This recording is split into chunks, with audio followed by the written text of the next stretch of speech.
Hey friends, Jason here, the host of the Speak with People podcast. Before we hop into this episode of the Lead with People, Not at Them series, I want to ask you a question. Are you ready to speak like a leader? So many of us aren't ready to answer that because we don't think we have the confidence. We're too fearful, or we just aren't given the opportunities to speak in public. And maybe if we do, we don't understand how to put our thoughts together in a clear way, and then all the nerves attack us, the beads of sweat and the ums, and our stomach turns over.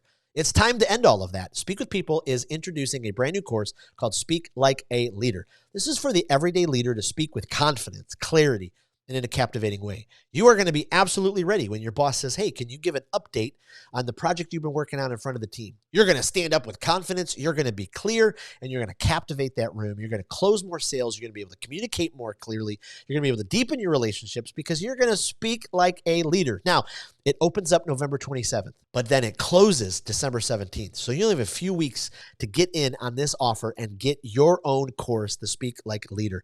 This includes 9 different modules, all of the training videos that you can watch on your own, all of the different worksheets, and then additional worksheets. It also includes 2 private coaching sessions with me.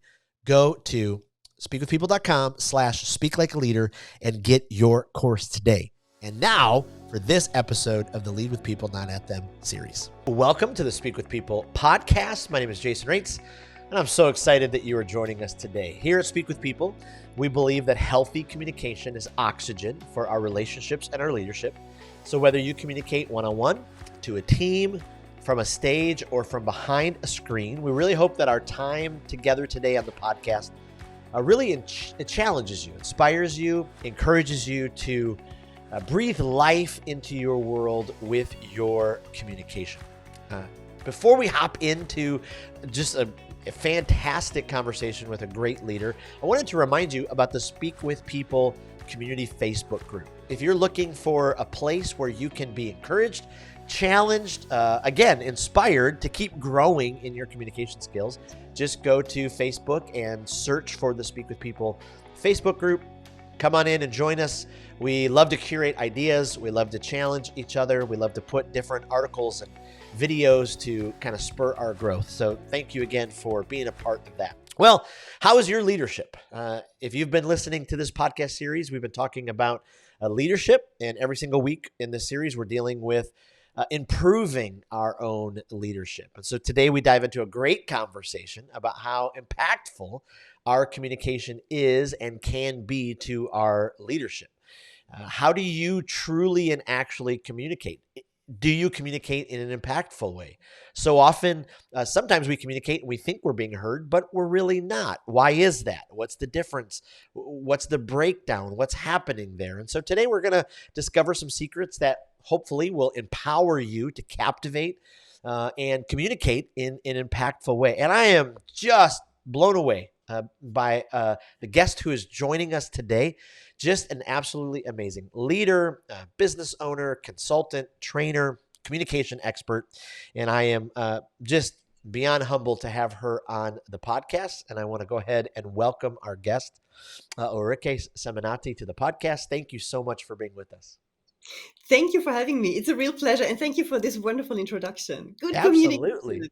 Absolutely. Like we were just saying a few minutes offline, I have learned so much from you already, have loved going to your website and reading your resources. And so thank you for, putting out there what you do, because it's been really helpful.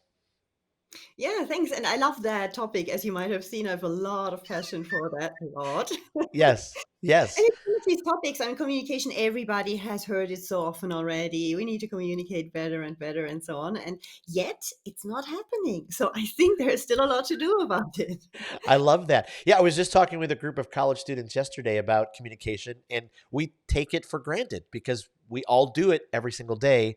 And yet we really need to invest in it so it will keep growing and getting better.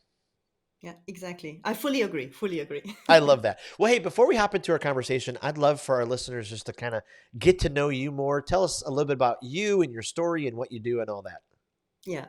So for the past 5 years, I have my own business, as you said, as a trainer and coach around leadership and communication, or leadership communication altogether. And I'm doing this with great passion and a great background too, because before I was for 24 years, a corporate communications executive myself Mm, across a number of industries, across all hierarchy levels, until I reached even the C-level suit of a pharmaceutical group based in Switzerland. And I realized that communication, as you say, is one of these things. You can have the best campaigns in the world, around values and mission and vision, I don't know what, and right. company goals. If the communication between human beings, if leader-led communication is not really powerful and authentic and credible, these campaigns land nowhere. So it's Mm, completely useless. Yeah. right. Exactly. And so I thought, okay, for like the 20 years that when I was in the corporate world, everybody was always speaking about communication. It was always the one thing that we need to improve when we did employee surveys, for example. But still, it's always and still the one point that we need to improve. Right. Right.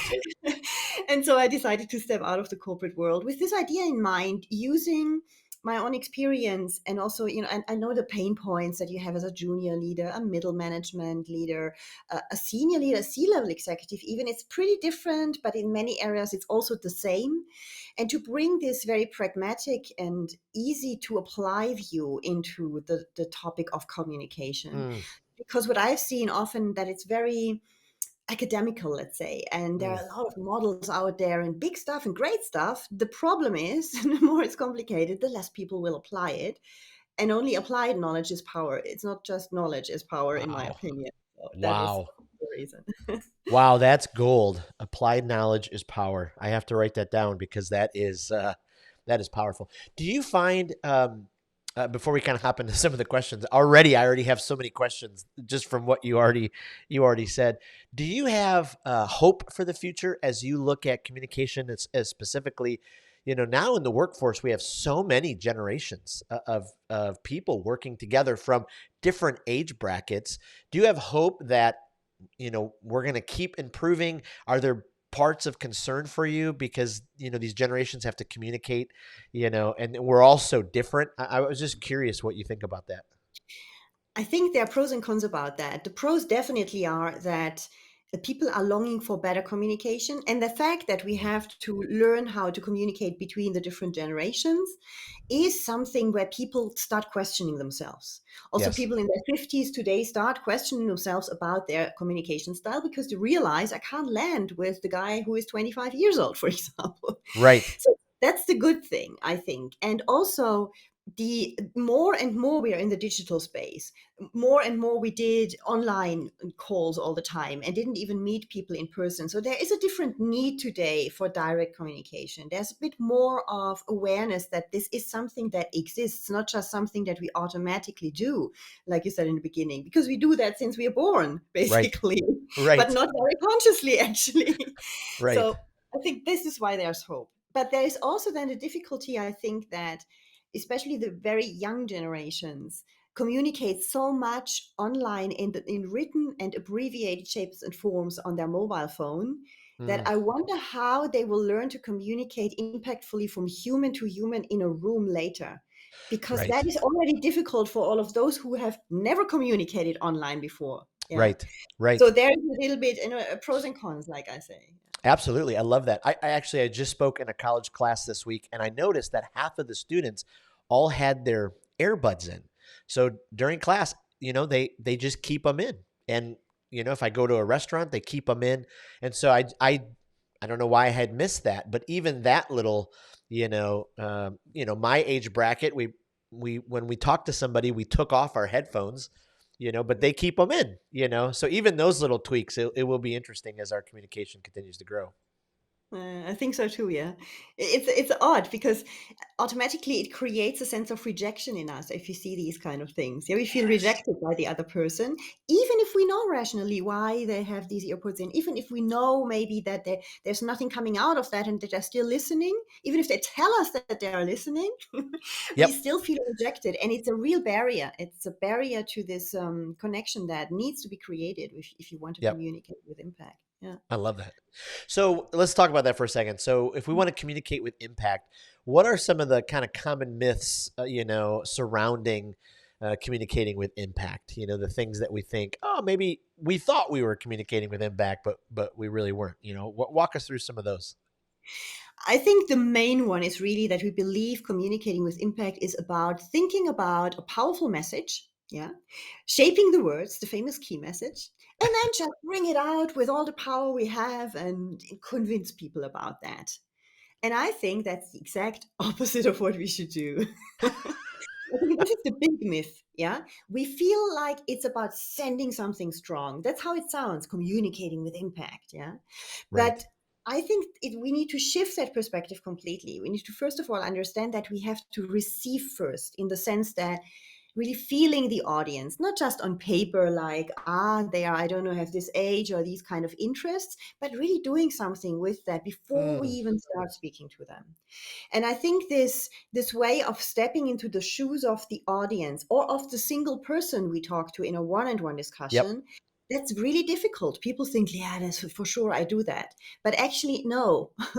99% of people, or 99% of our time, what we do is we shape a message, we say it from our perspective, and it's perfect in our views, perfectly understandable as well. Obviously, it's all crystal clear in our eyes. And Yep. what we do when we do that is that we customize our message to the single person on this planet who will never get this message, and that is ourselves. That Wow. is the point. Yeah. If you remember Wow. only that about impactful communication, that's the point. Wow. Absolutely. Boy, that's so insightful. I mean, and that takes away, so much pressure sometimes, even for what you said in the beginning, because we think, oh, I can't be impactful, and we think big and loud, and it's just not always the case. Boy, Yeah. that's so helpful. Yeah, yeah, exactly. That is the point. And then it's also about, some people hide behind their message then, Mm, because they think the message is powerful and the content as such is compelling, and they do not spend enough time to be clear about their own position towards that message. wow. Because sometimes we deliver a message, especially at work, that is in the interest of our career, for example, but it's not Yeah. something that's close to our heart. We might have to deliver a message that is not something we truly embrace ourselves.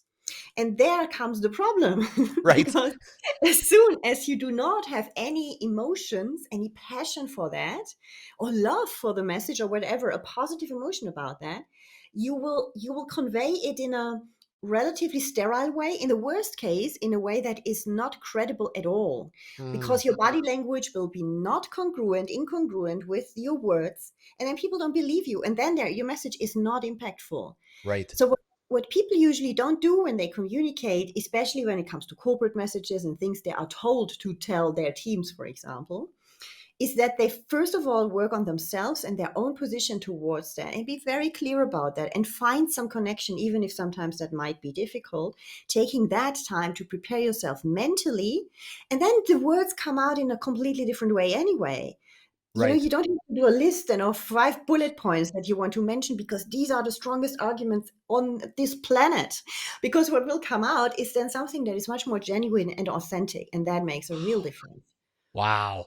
Wow. Take us for a second. Like, you have lots of experience in the corporate setting. So I'm someone who is kind of in the mid level, and I have an idea. I have a message that I want to communicate, with my boss or to the upper tier leaders. But yeah, how could I do that? How could I put it together? What advice would you give someone who, they just need that push to be able to communicate the message that they have, that they think could improve something in the company, or, help in the bottom line?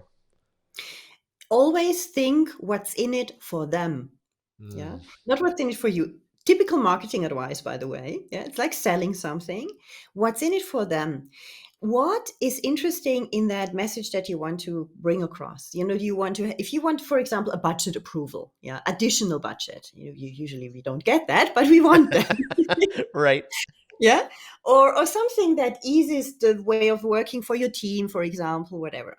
Think about the profile that you have in front of you. What does this person really want? Is this person mainly driven by status and power?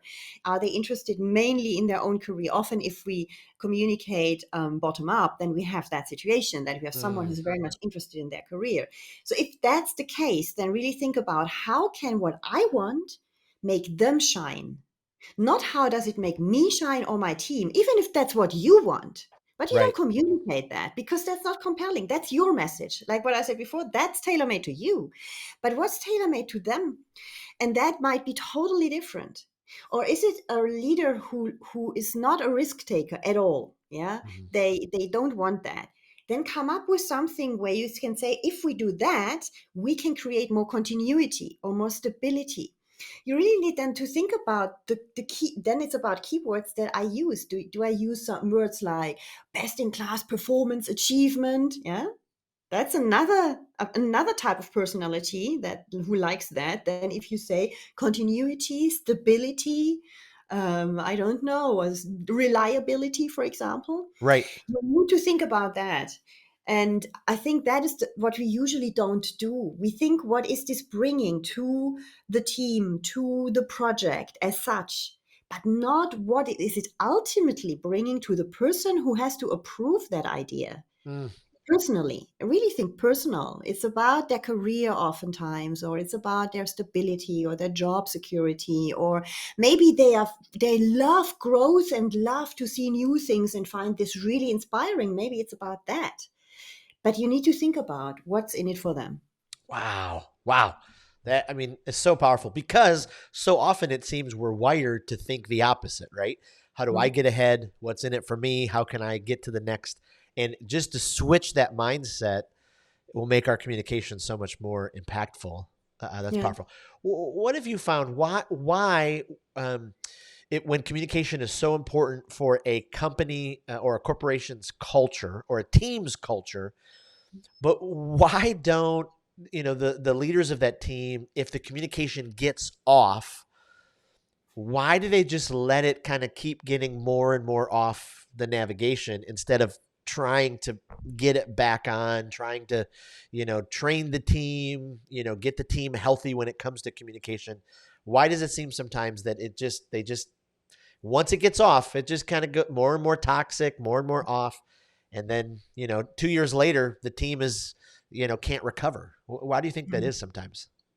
I think most oftentimes people just don't know how to do it. Mm. First of all, I think they don't see it, not all of them, but I think many people avoid conflicts. In many profiles that I Yes. have met, avoid conflicts. Yeah. Yeah. And that's the beginning of that, because obviously you can feel something's not quite right, but it's not dramatic, so you avoid it. You just don't look at it.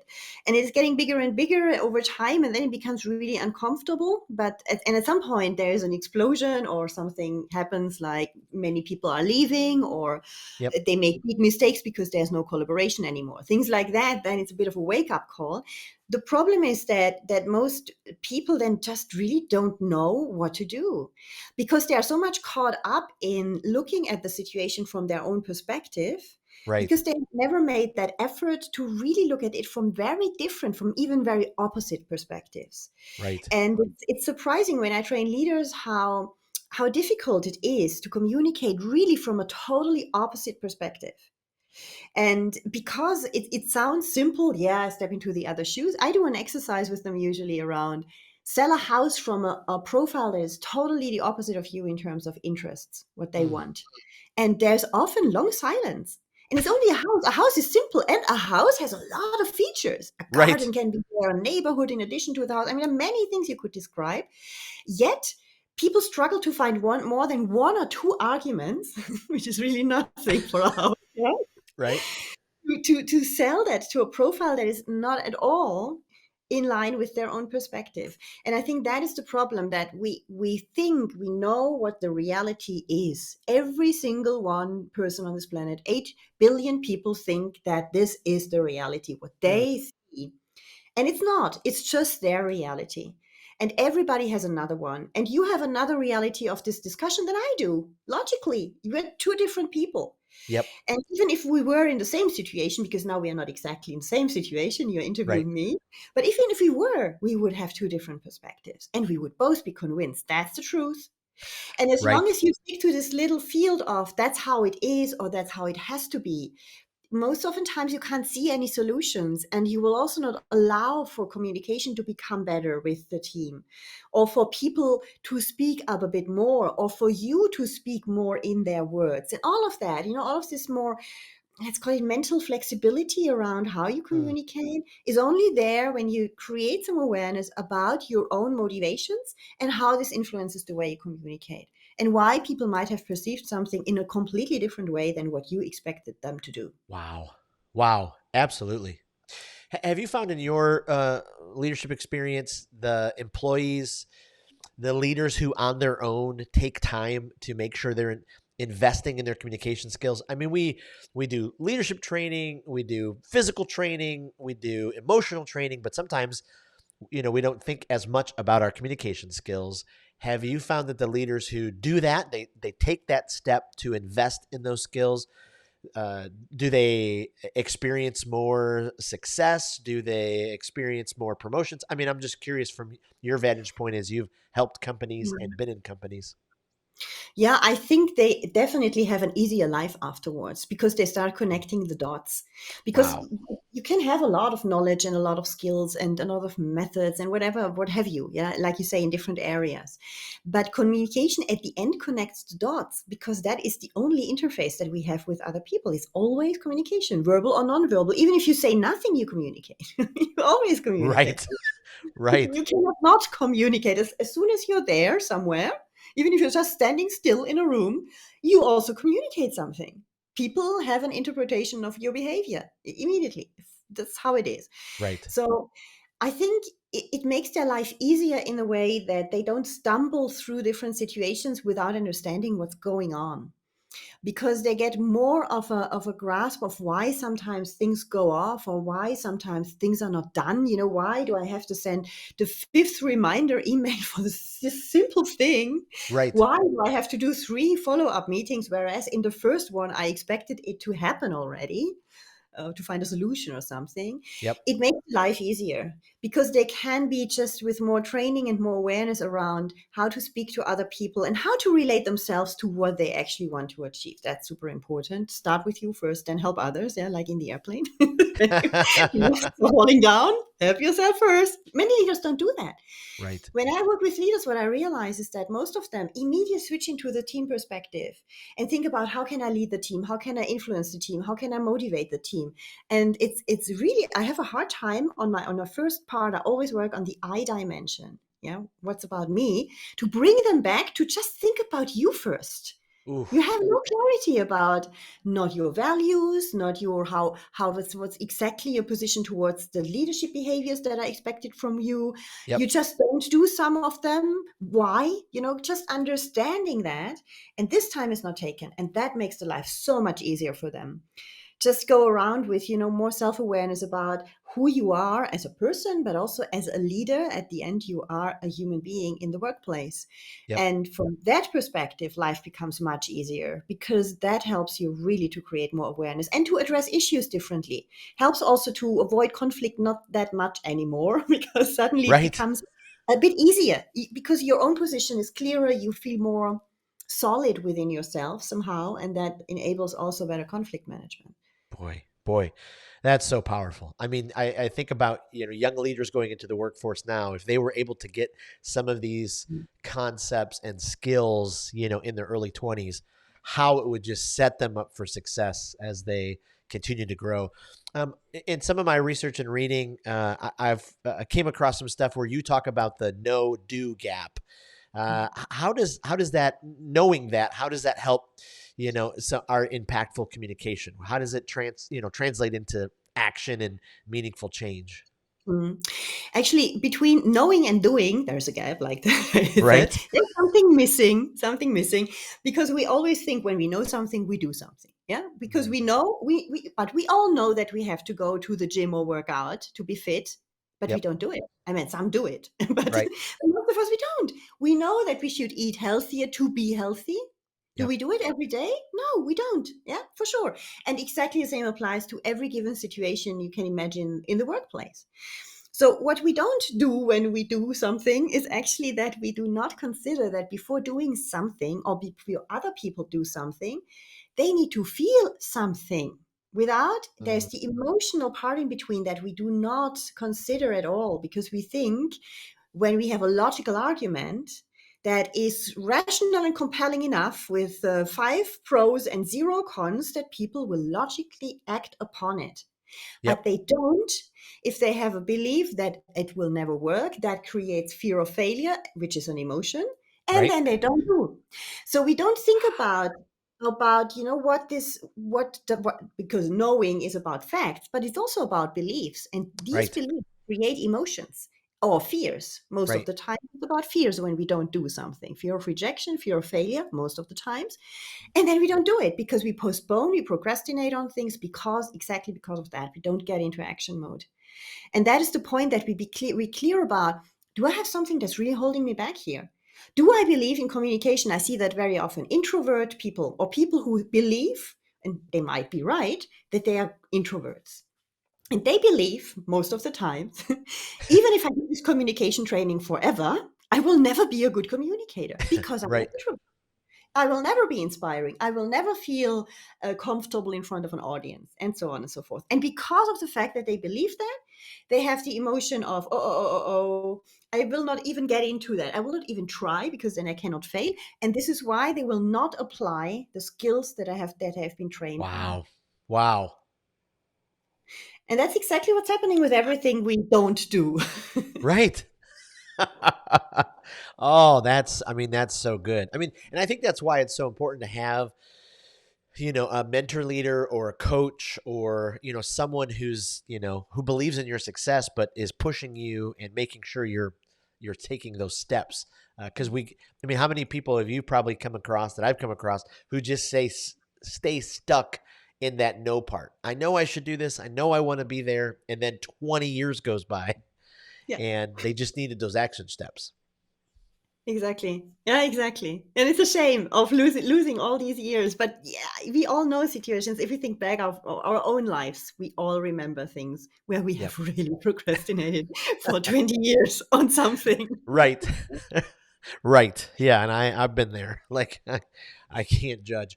When you go in and you work with, leaders in a company or you're doing some corporate training, are there some key, communication practices that you're making sure that, kind of lay the foundation for them? If you're going, hey, if you guys want to keep improving, we've got to make sure this foundation is strong. I know you've given us some already in this. I mean, some of the great gold you've already given us, but just wondering if there's any other pieces to that foundation. Mm. Well, I can rather wrap up what I said because I think that's important. I work with personality styles. There are many different models out there. I work with a very simple model. It's around 4 styles. They're called dominance, stimulance, balance, harmony. Very Yep. simple. It's a little bit similar to the disc model of those who know the disc model, but it's not Yep. exactly the same. So it's about first step number one, understand what profile you are. What are your motivations? Step number two, really understand how you are motivated for certain goals, and Mm. also how can you motivate yourself maybe indirectly for a goal that is not that motivating for you. Yep. Yeah. And once you're clear on that, you can come with authenticity and speak to others about that goal, knowing also or having thought about before who is in this group I'm speaking to.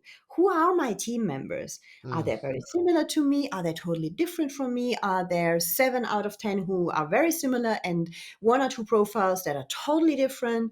Then you need to really have your own strategy, how you communicate. Maybe you do it as a group, but you focus more on the majority in terms of your wording and what's in it for them. You think about that.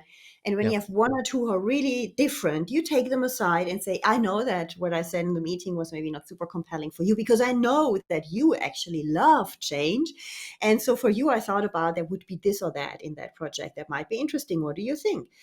So it's about having that step. First you, then you think about how you communicate that. And then you come from this place of really understanding yourself first. And I think that is Mm. absolutely key. Only then You can stop thinking in your head all the time, oh, do they listen to me? Do they believe me? How should I say that? Am I convincing enough in my voice? You don't have to think about that when you feel convinced. When you feel that this is what I want to Yep. say, I'm fine with it personally, then you can concentrate on the other. And what I said before is communication is not just about sending a message, but being receptive while you're sending and Wow. being adapting, open, not thinking of yourself. We all have this chatterbox in our head that says, oh, I'm standing in the right place. What am I doing with my hands? Should I look at the PowerPoint? No, I should not look at the PowerPoint. I should look in the eyes of people. I forgot that, these kind of things. Yep. When you have that going on, how the heck can you focus on your audience? Yeah. They feel that. They feel that you're somewhere else, even if you speak to them, even if you speak publicly. Especially then, just be open to feel what's coming from them, just perceiving it, because you feel solid in your delivery. But that's only possible when you have been very clear and very boldly honest with yourself about Wow. your position towards what you will say. Wow. Wow. That is just incredible. I mean, that is just gold. Well, I could ask you at least, 20 more questions, but our time is wrapping up. Let me ask you just a couple of rapid fire questions before I let you off, so our listeners can kind of keep getting to know you.